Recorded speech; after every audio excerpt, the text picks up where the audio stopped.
Picture this. It's March 15th, 44 BC. The most powerful man in the world walks into what he believes is just another Senate meeting. Within minutes, he'll be lying in a pool of his own blood, betrayed by the very men he trusted most. But here's the twist that will blow your mind. This brutal murder didn't destroy Julius Caesar. It made him immortal. What I'm about to reveal will completely change how you understand power, betrayal, and legacy. Because the assassination of Julius Caesar isn't just ancient history, it's the blueprint for how a single moment of violence can backfire so spectacularly that it creates the exact opposite of what the killers intended. The senators thought they were saving the Roman Republic. Instead, they buried it forever and accidentally created the world's first emperor. But before we dive into the blood and betrayal, let me give you some context that will make this story even more incredible. This isn't just about one man's death. This is about how 60 of Rome's most elite senators conspired to commit the most famous political assassination in history, only to watch their entire world collapse around them. And the most shocking part? The man they murdered became more powerful in death than he ever was in life. Now, I could tell you this story the way your history teacher probably did. Boring dates, dry facts, political analysis.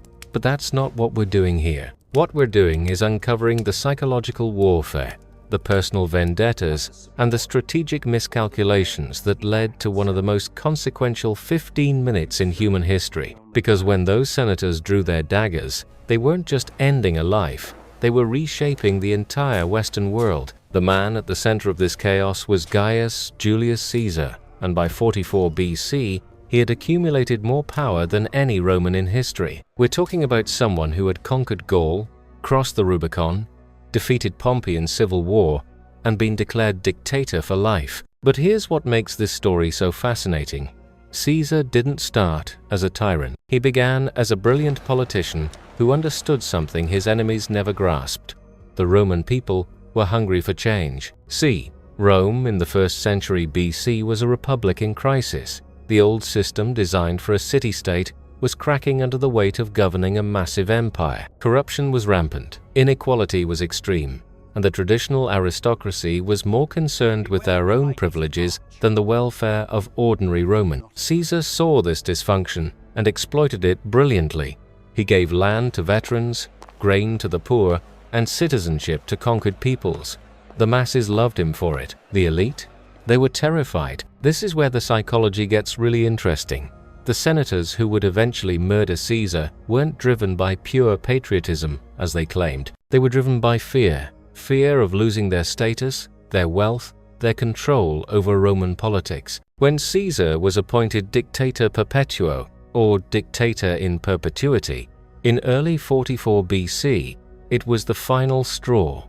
These men had spent their entire lives believing they were born to rule Rome. Now, one man held all the power they thought belonged to them. But Caesar made a crucial mistake that would cost him his life.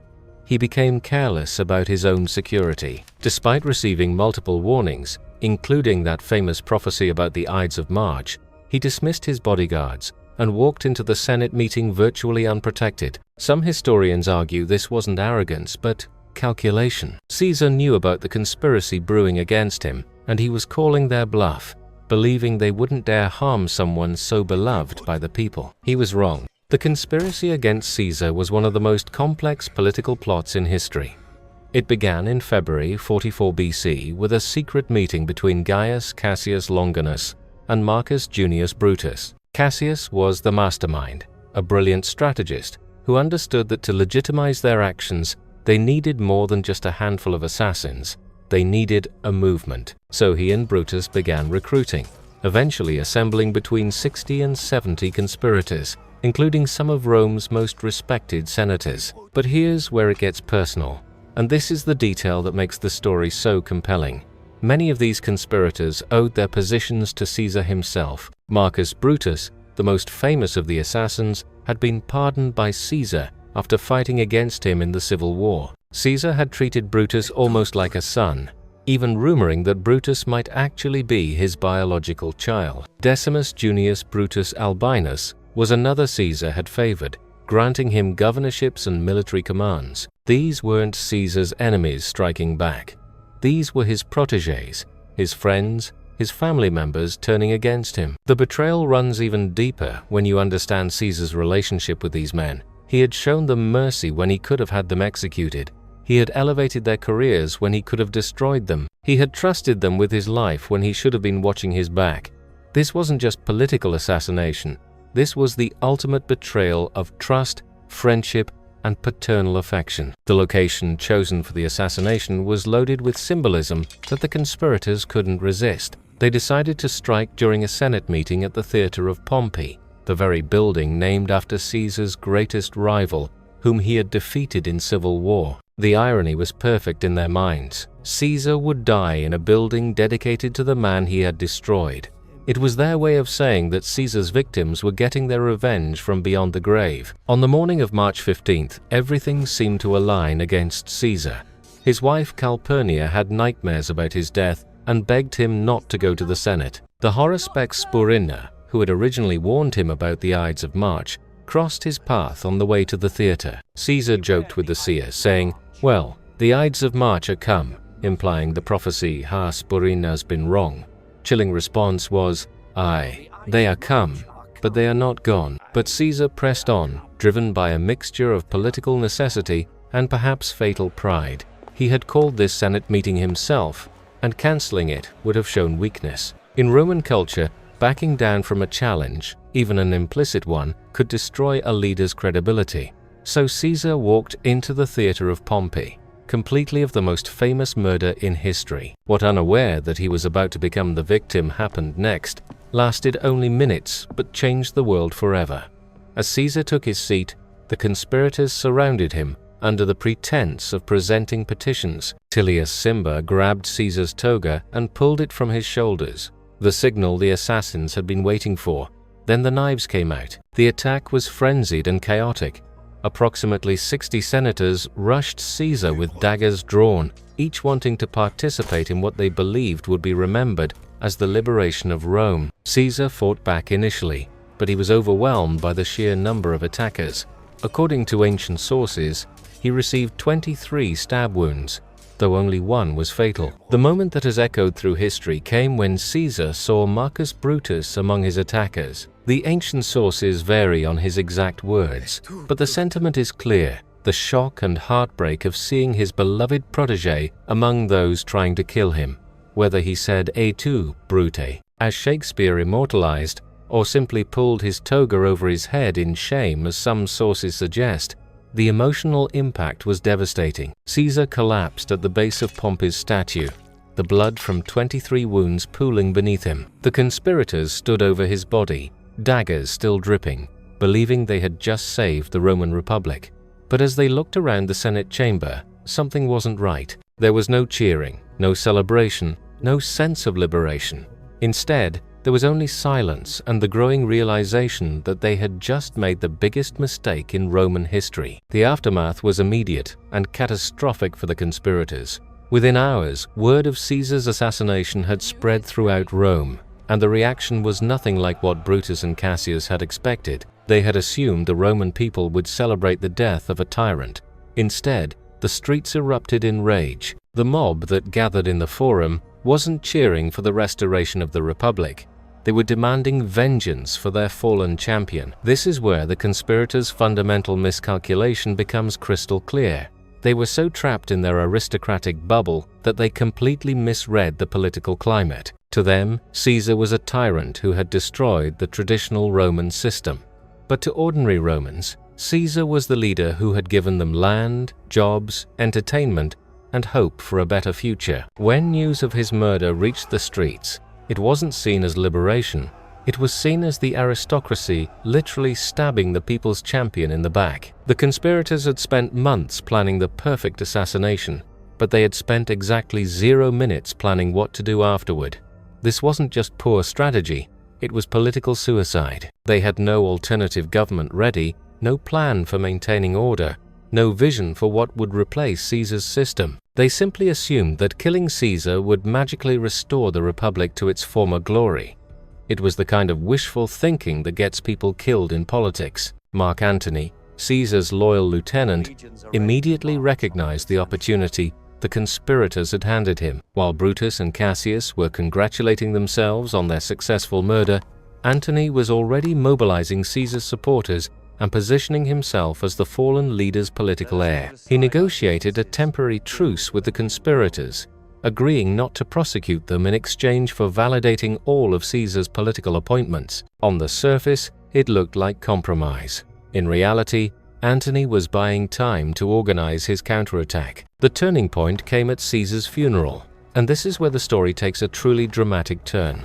Antony delivered a masterpiece of political theater that would make modern spin doctors weep with envy. He displayed Caesar's bloody toga to the crowd, pointing out each tear made by the conspirators' daggers. He read Caesar's will aloud, revealing that the dictator had left his private gardens to the Roman people and had given every citizen a substantial cash payment. By the time Antony finished speaking, the crowd was in a frenzy of grief and rage. But here's the detail that shows just how completely the conspirators had miscalculated. The crowd didn't just mourn Caesar.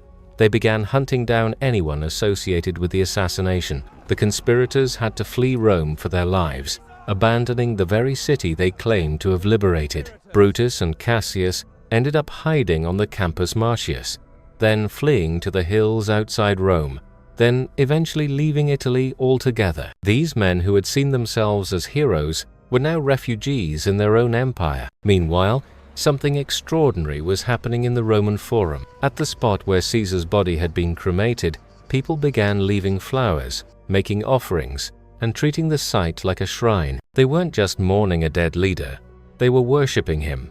And then came the sign that would change everything: Caesar's comet. In July 44 BC, just 4 months after the assassination, a brilliant comet appeared in the sky during the funeral games being held in Caesar's honor. To the Romans, this wasn't just a celestial coincidence, it was proof that Caesar had ascended to join the gods. The comet, which they called the Ides Ilium or Julian Star, blazed across the heavens for 7 days. Ordinary Romans saw it as Caesar's soul rising to take its place among the divine. His enemies saw it as a cosmic rebuke for their actions. This is where Julius Caesar's story becomes truly remarkable. In life, he had been a controversial figure, loved by many, hated by the elite, but ultimately still mortal and limited by human constraints. In death, he was becoming something far more powerful, a god. The deification of Caesar wasn't just religious ceremony, it was a political revolution that would reshape the entire concept of leadership in the Western world. Caesar's adopted heir, Octavian, understood the implications immediately. This 18-year-old had inherited not just Caesar's name and wealth, but something far more valuable, the legacy of a martyred god. Octavian began calling himself Gaius Julius Caesar Octavianus, and more importantly, he started using the title Divi Filius, son of the divine. Every time someone heard that title, they were reminded that Octavian's adoptive father hadn't just been murdered by senators, he had been murdered by senators, and then became a god. The political genius of this move cannot be overstated. Octavian was transforming a personal tragedy into divine mandate. The conspirators had killed Caesar to prevent him from becoming king, but their actions had created something far more dangerous to their republican ideals. They had created a divine dynasty. Every move Octavian made could now be framed not as personal ambition, but as carrying out the will of a deified father. The construction of Caesar's temple in the Roman Forum was the physical manifestation of this transformation. When Augustus finally dedicated the Temple of Divine Julius in 29 BC, he wasn't just honoring his adoptive father, he was making a statement about the new reality of Roman power. The temple stood in the heart of the Forum, the traditional center of republican government. Its message was unmistakable. The age of the Republic was over, and the age of divine emperors had begun. Inside the temple stood a colossal statue of Caesar, depicted as Pontifex Maximus with a star on his head, a direct reference to the comet that had appeared after his death. When the temple doors were open, this divine image was visible from across the Forum, a constant reminder to every Roman politician that they were now operating in Caesar's shadow. The man they had murdered was literally looking down on them from his place among the gods. But the real masterstroke was how Augustus used his connection to the deified Caesar to accumulate power that made Caesar's dictatorship look restrained by comparison. Where Caesar had been appointed dictator for life, Augustus became emperor for life and established a dynasty that would rule Rome for centuries. Where Caesar had been accused of wanting to be king, Augustus actually became one in all but name, and the Roman people loved him for it. The conspirators had feared that Caesar would destroy the Republic, so they destroyed Caesar. But Caesar's ghost accomplished what the living man never could: the complete transformation of Rome from a republic into an empire. The very violence of his death became the foundation of imperial legitimacy. Every emperor who followed could point to Caesar's assassination as proof that the old system had been broken and violent, while the new imperial system provided stability and divine sanction. The irony deepens when you realize that Marcus Brutus, the most famous of the conspirators, ended up proving everything Caesar's supporters had argued about the Republic's dysfunction. After fleeing Rome, Brutus raised armies in Greece and began minting coins with his own image and the slogan Eid Mar, the Ides of March. The man who had killed Caesar to prevent dictatorship was literally putting his face on money and celebrating political assassination. He had become everything he claimed to oppose. The final confrontation between Caesar's assassins and his supporters came at the Battle of Philippi in 42 BC, and this is where the cosmic justice of Caesar's story reaches its climax. Brutus and Cassius, the two leaders of the conspiracy, found themselves facing the combined forces of Mark Antony and Octavian on the plains of Macedonia. But here's the detail that makes this battle so psychologically devastating. It wasn't just a military defeat. It was a complete vindication of everything Caesar had represented. Think about the symbolism for a moment. The men who had murdered Caesar to save the Republic were now commanding armies against other Romans in a civil war that was tearing the Republic apart. They had become the very thing they claimed to despise: warlords, using violence to impose their will on Rome. Meanwhile, Caesar's supporters were fighting under banners that declared their cause to be avenging a god. This wasn't just politics anymore. This had become a religious war between the forces of divine justice and the enemies of heaven itself. The psychological pressure on Brutus during this campaign must have been unbearable. Ancient sources describe him as increasingly haunted by visions of Caesar's ghost, appearing to him in dreams and warning of his approaching doom. Whether you believe in supernatural visitations or not, the historical record shows a man slowly being destroyed by guilt and the realization that his great act of liberation had unleashed forces beyond his control. When the battle finally came, it was a rout. Cassius, seeing his forces crumbling, fell on his sword rather than face capture. Brutus managed to escape the initial defeat, but his situation was hopeless. Surrounded by enemies and abandoned by his allies, he too chose suicide over surrender. But here's the detail that shows just how completely Caesar had won, even in death. Brutus's last words were reportedly about Caesar acknowledging that the ghost of the man he had murdered was finally claiming its revenge. The deaths of Brutus and Cassius at Philippi weren't just the end of the conspiracy, they were the final proof that Caesar's deification was real and powerful. To the Roman people, this wasn't coincidence. This was divine justice playing out on a cosmic scale. The men who had stabbed Caesar to death had themselves died violently, and their deaths came exactly 2 years after the assassination on the same date, October 23rd. The gods, it seemed, had a sense of poetic timing, but the most incredible part of this story is what happened next, because Caesar's transformation from murdered dictator to divine emperor was just getting started. Augustus, now the undisputed master of the Roman world, began the most sophisticated propaganda campaign in ancient history. He didn't just commemorate Caesar, he weaponized Caesar's memory to justify the complete overthrow of everything the Republic had stood for. The genius of Augustus's strategy was that he never claimed to be establishing a monarchy. Instead, he positioned himself as the faithful son carrying out his divine father's unfinished work. Every law he passed, every reform he implemented, every enemy he crushed, it was all done in Caesar's name. He wasn't seizing power for himself, He was fulfilling the mandate of a martyred god. It was political theatre so brilliant that it fooled the Roman people into accepting the very tyranny they had once feared. And here's where the story gets even more twisted. The Roman people didn't just accept this new system, they absolutely loved it. After decades of civil war, political chaos, and economic instability, Augustus offered them something the Republic never could: peace, prosperity, and the certainty that came with divine leadership. The Pax Romana, the Roman peace, lasted for over 2 centuries and was built on the foundation of Caesar's deified corpse. The transformation was so complete that within a generation, Romans couldn't imagine their world without an emperor. The Republic, which had governed Rome for 500 years, became a historical curiosity. Children grew up hearing stories about the bad old days when senators murdered each other and armies marched on Rome every few years. The imperial system, blessed by the gods and founded by Caesar's sacrifice, seemed natural and eternal. But Caesar's influence didn't stop at the borders of the Roman Empire.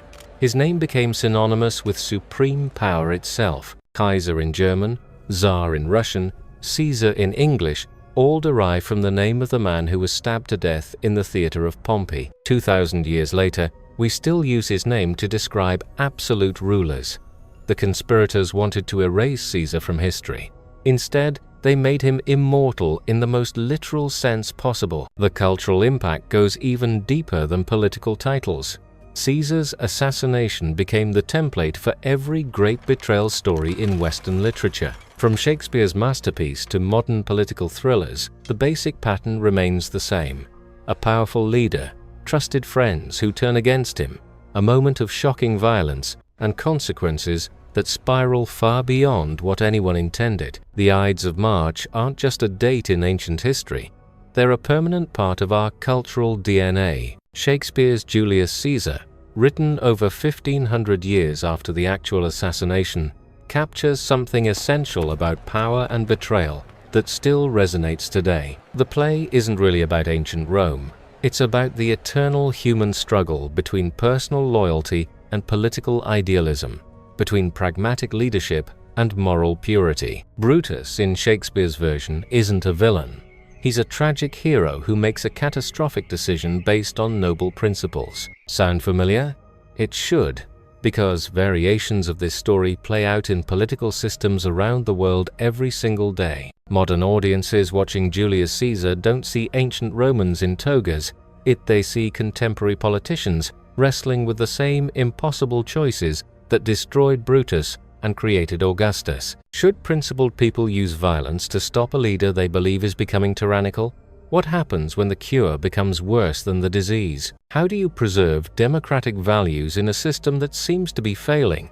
These aren't ancient questions, they're the questions that define modern political discourse. The archaeological evidence of Caesar's lasting impact continues to emerge even today.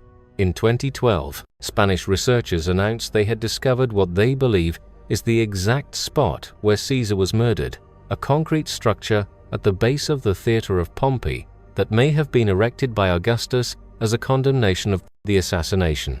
Tourists can now visit the site in Rome's Lago Argentina, where flowers are still left daily at Caesar's altar. 2,000 years later, people are still making pilgrimages to honor a man who was supposed to be forgotten. Every March 15th, Rome commemorates the Ides of March with historical reenactments that draw crowds from around the world. Actors dressed as senators debate Caesar's fate, then stage the assassination itself, followed by funeral processions through the same streets where the historical drama unfolded. It's become a kind of secular, religious ceremony, a ritual acknowledgement that some events are too important to let fade into mere history. The annual commemorations reveal something profound about Caesar's legacy. He's not remembered primarily as a military genius, though he was one. He's not celebrated mainly as a political reformer, though he transformed Rome. He's immortalized as the ultimate example of how power, ambition, loyalty, and betrayal interact to create moments that change the world forever. His story has become a kind of secular scripture about the nature of leadership and the price of political violence. What makes Caesar's story so endlessly fascinating is that it operates on multiple levels simultaneously. It's a personal drama about friendship and betrayal. It's a political thriller about conspiracy and power. It's a religious narrative about death and resurrection. It's a cautionary tale about unintended consequences. It's a foundation myth about the birth of empire. All of these themes are woven together so tightly that you can't separate them without destroying the story's power. The conspirators thought they were making a simple calculation: remove one man to save the system. But they were actually participants in a story so much larger than their individual motivations that they couldn't possibly have understood what they were setting in motion. They stabbed Caesar 23 times, but each wound only made him stronger. They tried to bury him, but they planted the seeds of empire. They sought to silence him, but they gave him the loudest voice in human history. Caesar's ghost didn't just haunt Brutus in his dreams, it haunts every political system that claims to be based on the consent of the governed. Because Caesar's story poses the ultimate question about democratic government. What happens when the people choose a leader that the establishment believes will destroy the system? Do you respect the popular will, or do you take action to preserve what you see as higher principles? The Roman senators chose action, and their action created the Roman Empire. The lesson isn't that they were wrong to fear Caesar's ambitions. They may have been absolutely right about where his rule was heading. The lesson is that political violence, even when motivated by the highest ideals, creates consequences that extend far beyond the immediate goal. Sometimes the medicine really is worse than the disease. This is why Caesar's story refuses to become merely historical. Every generation rediscovers it, because every generation faces versions of the same fundamental dilemmas. How much power is too much for one person to hold? When does legitimate authority become tyranny? Who decides when extreme measures are justified? What price are we willing to pay to preserve our ideals? The senators who murdered Caesar were absolutely convinced they were the heroes of their own story. They saw themselves as the last defenders of republican virtue against the forces of autocracy and corruption. From their perspective, they were making the ultimate sacrifice, risking their lives and reputations to save their country from tyranny. The fact that history remembers them as assassins rather than liberators doesn't mean their motivations were impure. It means that good intentions and tragic outcomes often go hand in hand. This is what makes Caesar's assassination so psychologically complex. It wasn't a simple case of good versus evil. It was a collision between two legitimate but incompatible visions of Rome's future, and the violence that resulted from that collision changed everything. The conspirators genuinely believed that Caesar's accumulation of power represented an existential threat to the Roman system. Caesar genuinely believed that the Roman system was broken and needed fundamental reform. Both sides were probably right, and that's what made the conflict inevitable and tragic. But here's where the story takes its most fascinating psychological turn. The assassination didn't settle the argument between these competing visions. It transformed the argument itself. By killing Caesar, the conspirators inadvertently proved his point about the Republic's dysfunction. They had resorted to the ultimate act of political violence because they couldn't defeat him through legitimate Republican institutions. The very fact that they felt murder was their only option demonstrated that the system they were trying to save was already dead. Augustus understood this paradox better than anyone, and he exploited it with ruthless brilliance. He didn't present himself as Caesar's successor. He presented himself as the solution to the problem that had killed Caesar. The Republic had failed because it couldn't handle the ambitions and conflicts of great men. The empire would succeed because it channeled those same ambitions into a stable hierarchy blessed by the gods. It was political alchemy, transforming the poison of civil war into the elixir of imperial stability. The transformation wasn't just political, it was psychological. Romans had lived for centuries with the republican ideal that no single person should hold ultimate power. That ideal had sustained them through wars, crises, and social upheavals. But Caesar's assassination broke something fundamental in the Roman psyche. If the Republic's defenders had to become murderers to preserve the system, then maybe the system wasn't worth preserving. Augustus offered them a way out of this psychological crisis. Instead of mourning the death of the Republic, Romans could celebrate the birth of the empire. Instead of feeling guilty about abandoning their ancestors' ideals, they could feel proud of evolving beyond those ideals. The old system had produced chaos and violence. The new system produced order and prosperity. Caesar's death became the proof that change was not just necessary, but divinely ordained. The propaganda was so effective that it rewrote Roman identity itself. Republican virtues like independence, equality among citizens, and resistance to tyranny became associated with the chaos and violence that had destroyed Caesar. Imperial virtues like loyalty, hierarchy, and submission to divine authority became the new ideals. Romans learned to see themselves not as free citizens who had lost their liberty, but as subjects who had gained security and prosperity through wise submission to godlike rulers. This psychological transformation had profound implications for how power would be understood in the Western world for the next 2 millennia. Caesar's deification established the template for divine kingship that would dominate European politics until the modern era. The idea that rulers derive their authority from God rather than from the consent of the governed, that Caesar's ghost, whispering in the ears of medieval kings and absolute monarchs. Every crown worn by every European emperor contained an echo of the laurel wreath that Caesar never got to wear in life. But the influence goes deeper than just political theory. Caesar's story became the archetypal narrative about the relationship between individual greatness and social stability. It asks the question that every society must answer. What do you do with people who are too big for the system that created them? Do you change the system to accommodate their greatness? Or do you destroy them to preserve the system? So there you have it, the ultimate irony of political violence. 60 senators thought they were writing Caesar's ending, but they were actually writing his beginning. They turned a controversial dictator into an immortal god, a failing republic into a 1,000-year empire, and a single man's ambition into the foundation of Western civilization itself. The next time someone tells you that violence solves political problems, remind them of the Ides of March. Sometimes when you kill your enemy, you don't destroy them, you make them eternal.